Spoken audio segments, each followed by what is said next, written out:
আসলে যারা আর কি মালয়েশিয়াতে আসতে চায় অনেকে আসলে প্রশ্ন করে যে ভাই রেস্টুরেন্টের কাজগুলো কেমন। এই যে ব্যাংক এই পাশে, এই যে পেট্রোনাস এরিয়ার ব্যাংকের এই সাইডে টাকা তুললে পরে এই সাইডে তোলা যায়।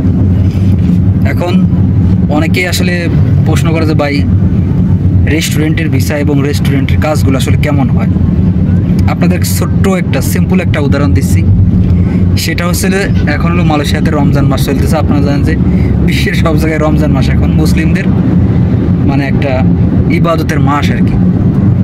সো এই জায়গা অনেক মুসলমানরা কিন্তু আমাদের ম্যাক্সিমাম বাংলাদেশি মুসলমান যারা মালয়েশিয়াতে আসে রেস্টুরেন্টের কাজে, এই যে একটা পেট্রোনাস পাম্প, তেলের পাম্প, এই জায়গাতে তো টাকা উঠে ধরবেন এই জায়গায়। এখন বিষয় হলো আমরা যারা আসলে মুসলিম, যারা রেস্টুরেন্টের কাজ করি, যারা ম্যাক্সিমাম নাইট ডিউটিতে আপনি তারাবির নামাজ পড়তে পারবেন না, পড়তেই পারবেন না। নামাজ ঠিকঠাক মতো পড়তে পারবেন কি মানে সন্দেহ আছে। পড়তে পারবেন তবে অনেক কাজে নামাজগুলো পড়তে পারবেন আর কি। আর রেস্টুরেন্টের কাজগুলো আপনারা জানেন যে রেস্টুরেন্টের কাজগুলো আসলে মানে আপনার অনেক প্যারা, অনেক লম্বা ডিউটি করা লাগে। যারা আর কি করে আসলে দেখা যাবে যে আপনার সকালবেলা ঢুকছে আর রাত্রে 10টা-11টার সময় বেরিয়েছে, এরকম হলো আপনার রেস্টুরেন্টের কাজ।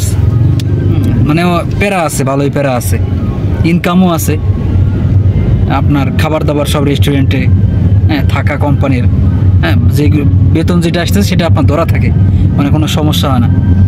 তবে সুযোগ সুবিধার ক্ষেত্রে আপনার অনেকটাই কম।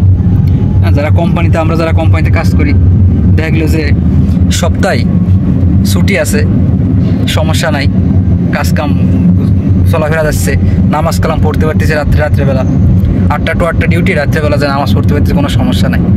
কিন্তু রেস্টুরেন্টে আপনি এটা পারবেন না। আপনার সকালবেলা ঢুকবেন, রাত 11টার সময় বেরোবেন, তারপরেও অনেক সন্দেহ আছে। আর নামাজের বেলাও অনেক কড়াকড়ি নিয়ম। মালয়েশিয়াতে আপনার শুধু মামা রেস্টুরেন্ট যেগুলো, মামা কেডাই যে রেস্টুরেন্টগুলো আছে, এখানে আপনি নামাজ পড়তে পারবেন।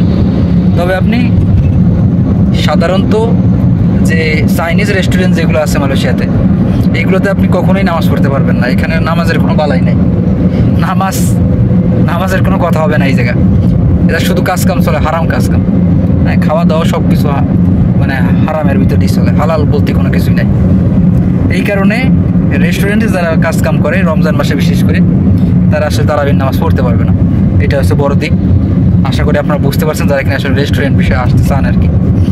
এই কারণে রেস্টুরেন্টে যারা কাজকাম করে তাদের সাথে যোগাযোগ করবেন আসার আগে আর কি, যে ভাই রেস্টুরেন্টের কাজের কি সিচুয়েশান, কাজকাম কেমন, ডিউটি কেমন হয়, পেয়ারা কেমন আছে, এইগুলা আসার আগে একটু জানিয়ে শুনে আসবেন, তাহলে আপনাদের জন্য ভালো হবে যারা কিনা আসলে রেস্টুরেন্টের বিষয়ে আসতে চান। আর একটা বিষয় সেটা হচ্ছে যে সার্ভিস সেক্টরে যে বিষয়গুলো আছে, এই বিষয়গুলো আপনার রেস্টুরেন্টে আপনার কাজ করতে পারবেন, কোনো সমস্যা নাই, দোকানে কাজ করতে পারবেন।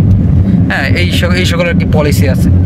সো যারা কিনা আসলে সার্ভিস সেক্টরে আসতে চান, অথবা সার্ভিস সেক্টরে তাদের ভিসা, যারা মনে করতেছেন যে আসলে মনে হয় রেস্টুরেন্টে প্রচুর সুখ, যারা শহর অঞ্চলে যে রেস্টুরেন্টগুলো আছে তাদের অবস্থা অনেক খারাপ হয়ে যায় কাজ করতে করতে। আশা করি আপনারা বুঝতে পারছেন। আর যারা আসবেন তারা একটু জানিয়ে বুঝে তারপরে আসবেন। আপনার চেনা পরিচিত কোনো লোকজন থাকলে তাদের সাথে যোগাযোগ করে তারপরে আসবেন। আশা করি বুঝতে পারছেন, আপনাদের জন্য ভালো হবে আর কি। ধন্যবাদ সবাই, ভালো থাকবেন, দেখা হবে পরবর্তী কোনো ভিডিওতে। ততক্ষণ পর্যন্ত ভালো থাকুন, সুস্থ থাকুন, আল্লাহ হাফেজ।